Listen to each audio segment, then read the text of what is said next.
What's up, you guys? Welcome to another episode of Ask Alex, where this is the show where I take all of your questions and answer them here on this show. This is episode 60. And like last time, I have my co-host with me again, Mr. Jeremy Branch from the YouTube channel Movies Are Terrible. How are you doing today, Jeremy? All things considered, man, I'm doing really good, and I'm happy to be back. Congratulations on number 60, killing it. Yeah, I'm glad to be here. Thanks, bro. And we had such a good time doing it last time. I definitely wanted to bring him on again. And if this is your first time ever watching any of our videos, go ahead and hit that subscribe button. Then hit that bell right next to it. That way you get all the notifications of every time I'm releasing a video here on Ask Alex. And if you want your topic or question on this show, just send me an email at theaskalexshow@gmail.com. That's theaskalexshow@gmail.com. If you send me your question through that email, it could potentially be here on our show. And me and Jeremy would love to talk about it and just chop up about what's going on. A lot of crazy things have come out during the media this last few days and weeks. A lot of stuff that we're gonna dive into. And since we got the ball rolling, let's go ahead and jump into the first question, which comes from a Earl Weaver. And he writes, "Hey Alex, Sonic the Hedgehog is getting an early release on VOD due to the virus. Does this lessen the chances of Sonic getting a sequel given the fact it's only made over $300 million worldwide?" Well, thank you for your question, Earl. So, to be quite frankly honest, it's not just Sonic. It's a lot of other projects that were in theaters like Onward and Bloodshot are getting straight to VOD release. So it's not just them, but keep in mind Sonic's budget was $84 million. Given the fact that it made over $300 million, it did make money. That doesn't mean it will have a sequel. I personally would love a sequel. But we don't know when the theaters are going to reopen. They're saying they may reopen probably in May, maybe June, maybe late April at the earliest. And given the notion that all these movies are going to VOD to get whatever money they can on the back end, keep in mind studios don't make a lot of money from VOD. So I wouldn't say it lessens the chances, but you also have to keep in mind Sonic didn't get a wide release in China because of this whole virus. So like it was really played through North America and other parts of the world, but not necessarily China like it was supposed to. That doesn't mean it would have had a bigger release, but it didn't have the same theatrical run like other movies. But Sonic was beloved by a lot of people, and it did make money, so there is a possibility. But what do you think, Jeremy? Do you think that Sonic will get a second movie, given the fact it's going to VOD very early? You know, I haven't seen Sonic yet, but I've heard nothing but positive word of mouth about the thing, which is kind of crazy because this was a movie that everybody was like, everybody'd written it off really early on. They went in, they did these expensive reshoots and redesigns, and then it comes out and it comes out to commercial success. People seem to like it. The fact that it made $300 million without even having the help of the second biggest film consuming audience in the world is telling that this could be a successful film. If whenever there is a Sonic 2 that may potentially come around later on down the road, it could do really well if they do open it up in China. Now, all things considered, this question is very specific and focused on this one particular movie. But as you had mentioned a second ago, Alex, we really don't know what the state of anything is going to be. And not to be panicky, but is the theater going to open up in a month? Is it going to be 3 months? What are the repercussions that's going to have on these studios who are owned by shareholders who are really just looking at the bottom line? Like, how long is it, how far up the priority chain is a movie like Sonic compared to other properties that this studio has? I don't know. There's a lot of questions out there. And to me, I feel like this movie warrants a sequel in everything else taken out of the equation, Sonic 2 definitely gets a sequel. With everything being in the situation that we're in right now, Sonic may not get a sequel. Hard to say, though. Yeah. And it's actually kind of sad because it's not by any stretch of the imagination. It's definitely not a perfect film, but it was a family fun film. I enjoyed, and what I really liked about it is that it separated itself. In my opinion, it kind of separated itself from the actual video game lore. In my opinion, when I watched it, it was kind of like watching a movie, a live action / animated movie that had nothing to do with the source material that much, and it was really cool. But what do you guys think? Do you guys think with all these closures of theaters and things going straight to VOD that Sonic won't get a sequel? Jump into the comment section below and let me know your thoughts. And let's go ahead and jump into the next question, which comes from a Oscar King. And he writes, "Hey Alex, is it true that Wonder Woman 1984 will be coming out on streaming and VOD? If this is true, won't the movie lose a lot of money if they put it on streaming?" Thank you for your question, Oscar. And here's the reality about this thing. What Oscar's referring to is that this story came out on The Wrap, The Hollywood Reporter, and Variety, so it had some very viable sources. Here's the issue, though. In those same reports were basically saying that the CEO of Warner Brothers of that particular project said that it would be financial suicide if they decided to do VOD, and there's no way that it was going to be on VOD at this particular moment. Now, Wonder Woman was supposed to come out, I believe, this summer, which I was anticipating for. I'm sure Jeremy was anticipating for. I'm sure everyone is anticipating for. Wonder Woman is $1 billion it's potentially a $1 billion property. It can make anywhere from $500 million to $1 billion. There's no way in the world, if I'm Warner Brothers at least, there's no way in the world I would put a property like that on HBO Max or straight to VOD or pay-per-view or anything like that, because there isn't anything in movie history that has made those types of numbers on VOD. Even the Netflix movies that we watch, like The Irishman, I guarantee you did not make that kind of money when it was released on Netflix. I guarantee you when you watch stuff like there's this like the stuff they put on Disney Plus, like The Mandalorian, that even though it's a great TV show, that TV show did not make its budget just in like 2 weeks. That didn't happen. It had to literally wait a whole period of time for it to get its money back before they did a season 2. So my thing is that I think it would be asinine if Warner Brothers decided to do that. I think they should just wait until all of this stuff clears out. But what do you think, Jeremy? Do you think this is a smart move by Warner Brothers, or do you think that they should wait? Man, I don't know. I don't know how I feel about this one. Obviously, like you said, they were leveraging so much against the success of this film. There are 4 or 5 tentpole movies that each studio has that come out every year, give or take a little. Warner Brothers is a pretty big studio, but you can be sure that when they're looking at their assets for the upcoming year, they're looking at Wonder Woman and saying, like, this is going to be one of our big earners.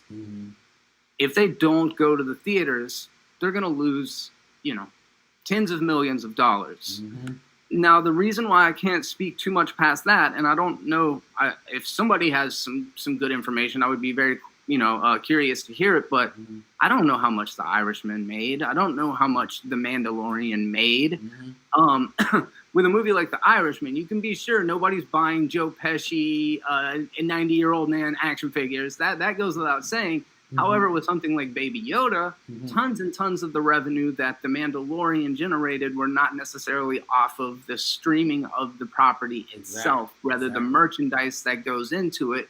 Something like Wonder Woman, probably pretty marketable as far as action figures go. Now, you look historically at the amount of numbers that female action figures sell to their male counterparts, and you look at a lack of a really recognizable male superhero in the Wonder Woman films. It's like, is the, toy rights going to do that well? But then you got to think about like T-shirts and posters and, selling it video on demand or whatever. Like, the business model, the profitable side of movie making might have to evolve real fast here soon, and maybe there's going to be like, all right, we'll let you stream this movie to your platform, but we're going to charge you $300 million to do it, because that's what it would recoup in the theaters. And then the studios or the streaming services themselves have to ask themselves, is this viable? Can we justify spending X amount of dollars because we can guarantee that it's going to net us that many new subscribers or that many people that stay on that platform, as opposed to maybe migrating over to another one. So like, it goes deep. It's intense. It's really hard to say right now. But again, I feel like, of course you want Wonder Woman 1984 to play in the theater. Mm-hmm. And of course, if it doesn't, it's going to cost the studio big time. How much that is, I don't know. Yeah, and I agree. Like, I mean, I would love. During this whole quarantine, I do love the fact that I've been staying at home to a degree and watching movies, and I would love to watch Wonder Woman 84 on streaming or VOD. I wouldn't mind paying $10 or $20 to watch that straight to VOD. But the only problem is that the studios have said this publicly, that everything that they have streaming or VOD does not make the money that it used to. Like back in the early 90s, even early 2000s, people used to buy DVDs and buy video on demand like crazy back in those times. Now that everything is streaming and now that everything is pirated, I guarantee you, Wonder Woman 84 would be the biggest pirated thing online if they put it on streaming. That's why I think that would be one of the dumbest things for them to do. But, what do you guys think? Do you guys think that it would be wise for Warner Brothers to put it on VOD or streaming? Or do you guys think they should just wait and put it in theaters? Jump into the comment section below and let me know your thoughts. Now, let's go ahead and jump into the next question. And, I got this question actually about a week and a half ago.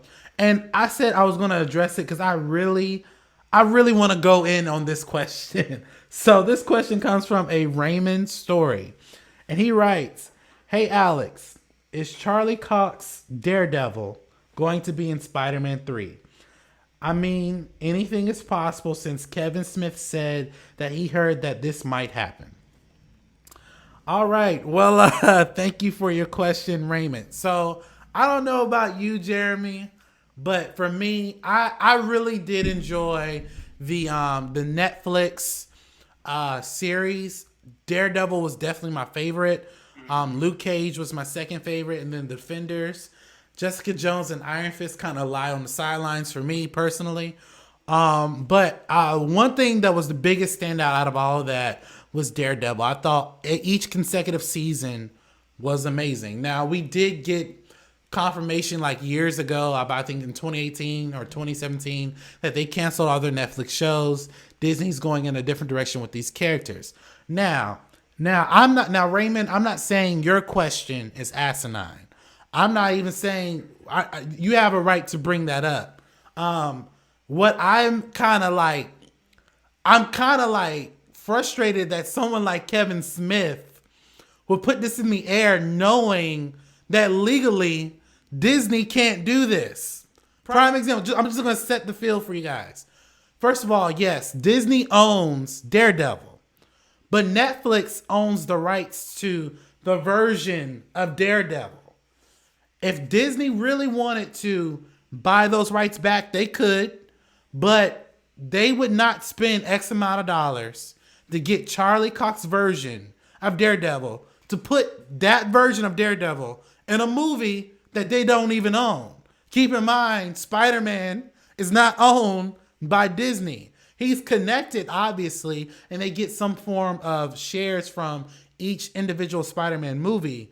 But to put a character that Disney does not 100% own that version of into a movie that they don't get that much profits from is an asinine thing that they would do. And the fact that Kevin Smith got on his podcast, and mind you, Kevin, I have much respect for you, but the fact that you got on your podcast and said that you heard that this could be a thing. My thing is that, first of all, I looked it up. The only places that I see are reporting that type of thing are places like We Got This Covered and Cosmic Movie News. Stuff that has never been right about anything at all. So the fact that he put that out there, I'm like, dude, you've been doing this longer than almost anybody. And you, out of all people, should know that when you're talking about rumors, big websites are going to run with that because it's you. You're connected into this comic book movie space. So, no, personally, to answer the question, no. Charlie Cox, as far as I know, is not going to be in Spider-Man 3 for legal reasons. Disney can't do that unless they've already bought those rights back. But keep in mind, like, yes, that's not to say, though, Daredevil won't be in the movie. I just think it'll be a different version of Daredevil, not Charlie Cox. But again, the fact that Kevin Smith did that is just kind of mind-blowing to me. But what do you think, Jeremy? Do you think that Charlie Cox is going to be in Spider-Man 3? Or do you think Daredevil, a version of Daredevil, will be in Spider-Man 3? And do you think that Kevin Smith was just wrong for what he did by putting this narrative out of there? I'm going to be honest, man. I didn't think about it until you said that. Now I'm like, yeah, that was pretty irresponsible. I agree. It's kind of like being like, hey, did you know that if you can hold your breath for 10 seconds, then you're not actually infected with the COVID-19 virus? Mm-hmm. No, it's not true. I just heard it on the internet. I heard somebody say it on the internet, and now I'm repeating it, and people are taking what I'm saying, and they're running with it like it's a story. Because Kevin Smith does go on to say, to protect him a little bit, and first of all, you guys got to know I'm joking about you definitely cannot tell by holding your breath. That's misinformation. Misinformation gets spread by not being responsible when you go and repeat shit that you've heard other people say. Exactly. So with that kind of, Kevin Smith is kind of spreading the gossip virus by doing that. However, he does go on to clarify basically like, look, I'm not an authority on this. I'm just repeating what I heard some other people say, which is a recipe for disaster. If you hear somebody say something, just assume that it's wrong. Just go, that's my rule of thumb. Just work under the assumption that you've got to prove this person is accurate. And then go from there. So, like, if somebody says that, I do what you did, Alex. I Google it and I say, who actually said that maybe Charlie Cox will be showing up in the new Spider-Man movie? Oh, I don't trust any of these websites at all. Exactly. I'm going to assume that this is complete trash. But there's a lot of stories that get done this way, and I got to believe that that Raymond asked that with a little bit of a wink, because he does say, I mean, anything is possible. If Kevin Smith said he heard that this will happen, right? Yeah, I mean, you're kind of right about that. If Disney and Marvel wanted to buy the rights off of Netflix, I'm sure they could work out a deal. I mean, you look at Spider-Man, same kind of situation. Months before that, you or I probably on recording said, it ain't going to happen. How could you make something like that happen because of contracts and all these different things? So, you know, it wouldn't be completely out of the realm of possibility, but I got to ask, like, is that what we really want tonally? Daredevil getting dropped into the new Spider-Man movie? I love what they're doing with Spider-Man at Marvel, and I love what they were doing with Daredevil on Netflix. But that don't mean that they, you know, two great tastes don't necessarily taste great together. So, yeah. And for me, like, again, I would rather see not necessarily Daredevil in Spider-Man 3, maybe a Matt Murdock trying to prove that Peter Parker is not Spider-Man. It could be cool. I would love that. But what does Hell's Kitchen have to do with Spider-Man? I don't know. That's just my thing. And again, I love team ups, but for that reason, I don't see that happening. I just don't. But then again, I could be wrong. I don't work for Disney. I don't work for Marvel. I don't work for any of those entities. So For all we know, Charlie Cox could be on set right now. Well, obviously not right now during this quarantine, but could be in talks to be in that movie. But what do you guys think? Do you guys think that, Charlie Cox is actually going to be in the movie? Do you think that Kevin Smith was irresponsible like I think he is? Or, do you think that, this is all a hoax and Daredevil will definitely be in the movie, just not Charlie Cox? Jump into the comment section below and let me know your thoughts. And guys, we're going to jump into the final question of the day. And this final question is actually a really good question, a fun question that I'm glad I sent these questions to Jeremy so we can get some movies going for this particular question. This question comes from a Dana Jones, and she writes, "Hey Alex, what are some good movies to watch during this quarantine?" Now, before I give you my movies, I'm actually let Jeremy go first and see what movies you would like to recommend. All right. Obviously, a lot of people watch movies for a lot of different reasons. Mm-hmm. When you say, what do you want to watch during a quarantine? Some people might want to watch some super laid back, lighthearted, accessible, family-friendly stuff. A lot of people have been watching like Outbreak and Contagion online, and I'm like, I'm good on that. Yeah, I'm good on that too. So I've come up with a list of movies that, like, I'm assuming that you haven't.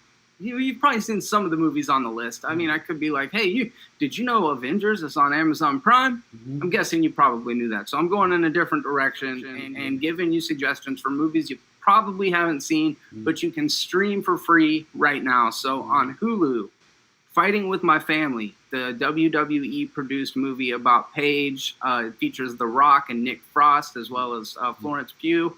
Is fantastic. Beach Bum, starring Matthew McConaughey and Martin Lawrence. Very underseen, Harmony Korine movie. Really, really cool. Netflix, Creep 1 and 2, two different found footage movies that star Mark Duplass. They're kind of horror found footage movies. There's a new Candyman movie that's going to be released in theaters or be released sometime here in the near future. So you can actually go back and watch the original Candyman on Netflix. The Invitation on Amazon Prime. Check out The Disaster Artist, Honey Boy, mid-90s. And then on Disney Plus, I check out, if you want to watch something a little off the beaten path, check out The Black Cauldron and Return to Oz. So those are just not a list of favorites, just some stuff that, if you dig a little bit deep, you might be able to come across them. They're movies I found fun or interesting, so check those out. Okay, cool. Now that's actually a really good list, and I'm glad you broke it down from Netflix to Hulu to Disney Plus and even Amazon. I think that is dope. And I just chose some random ones, but now that I think about it, as you give your list, I know that people are at home, and I know at this time we're trying to save money. So obviously you want to go to what's accessible to you, like Netflix or Hulu. So for Hulu, I chose actually Fighting with My Family as well, because I really enjoyed that movie. There's another movie on Hulu called Creed 2. It's the sequel to Creed 1. That is a really, really good movie. If you've seen Creed or any of the other Rocky movies, definitely recommend you go see that movie. On Netflix, there's another movie that I just watched last night for the first time. It's called Harlem Nights with Richard Pryor and Eddie Murphy. Mind you, it was my first time ever watching it. Oh my God, that movie was so good. Like, everybody should definitely go see it. Another one on Netflix is Inception. It's actually my favorite Christopher Nolan movie.